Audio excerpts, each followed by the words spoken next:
کہ دوسروں کے گھروں میں گھسنا، لوگوں کی پکڑ دکڑ کرنا، لوگوں کو جیلوں میں ڈالنا، یہ جمہوریت نہیں ہے، فسطائیت ہے، ڈکٹیٹرشپ ہے۔ خدا کرے کہ آپ پہ بھی یہ دن نہ آئے کبھی۔ اپنی اوقات پتہ ہونی چاہیے۔ آخر کار عرفان صدیقی بھی عمران خان کے حق میں بول پڑا۔ تو آج دیکھتے ہیں پہلے ویڈیو پھر بات کرتے ہیں تفصیل سے۔ پنجاب میں فسطائیت ہے اور ڈکٹیٹرشپ ہے، میں اس پہ بھی کوئی اظہار خیال نہیں کرنا چاہتا، کیونکہ ان کے پیمانے کے مطابق اگر ہم آج کے دور کو دیکھا جائے تو صورتحال ان کو زیادہ اچھے طریقے سے سمجھ آ سکتی ہے۔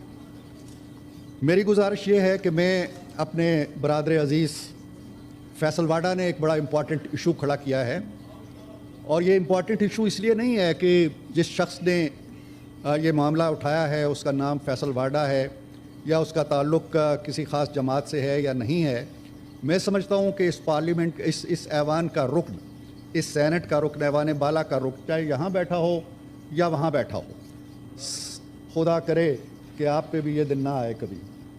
تو یہ معاملات جو ہیں ان کو میرا خیال ہے سیاست کی اینک سے ہٹ کے دیکھنا چاہیے، کیونکہ ایک پارلیمنٹیرین کے بارے میں جو سلوک روا رکھا جاتا ہے وہ پارلیمنٹ کے بارے میں روا رکھا جاتا ہے، اور جو پارلیمنٹ کے بارے میں روا رکھا جاتا ہے اس کا مطلب یہ ہے کہ وہ 25 کروڑ عوام کے بارے میں روا رکھا جاتا ہے۔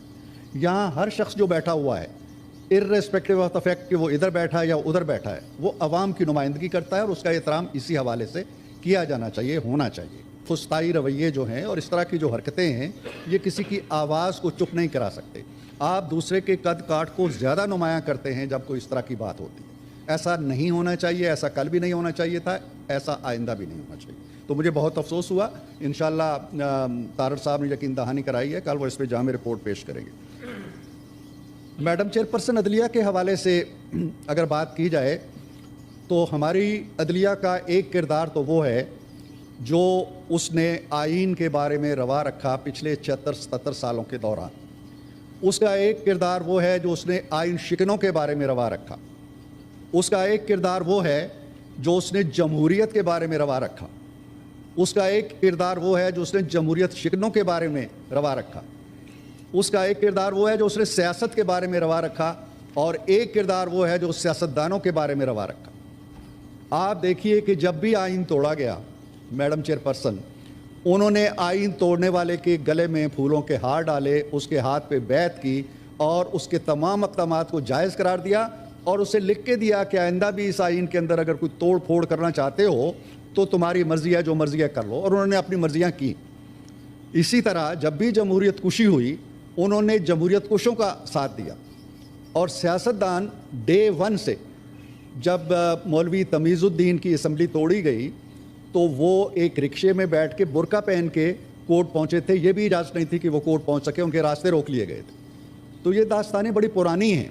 تو عدلیہ نے جو ایک ایگزامپل سیٹ کی شروع میں، ابتدائے کار میں ہی، پہلے 6-7 سالوں کے اندر، کہ یہ ایک نظریہ ضرورت بھی ہوتا ہے، اور اس نظریہ ضرورت نے ہمیشہ جمہوریت کا سر کچلا، ہمیشہ آئین کا سر کچلا، ہمیشہ سیاستدانوں کا سر کچلا، اور ہمیشہ سیاسی جو اقدار ہیں ان کا سر کچلا۔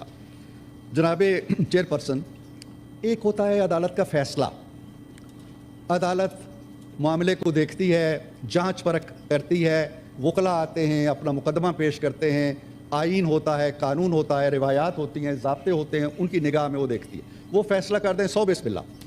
لیکن انہیں یہ استحقاق کس نے دیا ہے کہ چلیں آپ نے تنخواہ نہ لینے پہ، بیٹے سے تنخواہ نہ لینے پہ آپ نے گھر بھیج دیا، چلیں بھیج دیا، اس نے مان لیا، وہ گھر بھی چلا گیا اپنی وزارت عظمیٰ چھوڑ کے۔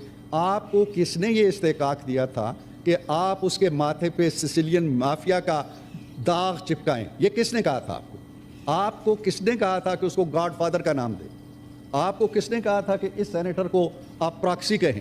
یہ اختیار آپ کہاں سے لیتے ہیں؟ یہ کون سا آئین ہے؟ کون سا ضابطۂ اخلاق ہے؟ میرے ایک بہت ہی محترم جج صاحب نے 2-3 دن پہلے، عطر من اللہ صاحب نے ایک تقریر کی، ایک فنکشن میں، ایک تقریب میں، فیڈرل جوڈیشل اکیڈمی میں، اور انہوں نے فرمایا کہ اگر ہم امام ابو حنیفہ رحمۃ اللہ علیہ کے ضابطۂ اخلاق پر عمل کریں اور اس کو اپنا لیں تو ہماری عدلیہ میں انقلاب برپا ہو جائے گا۔ کہاں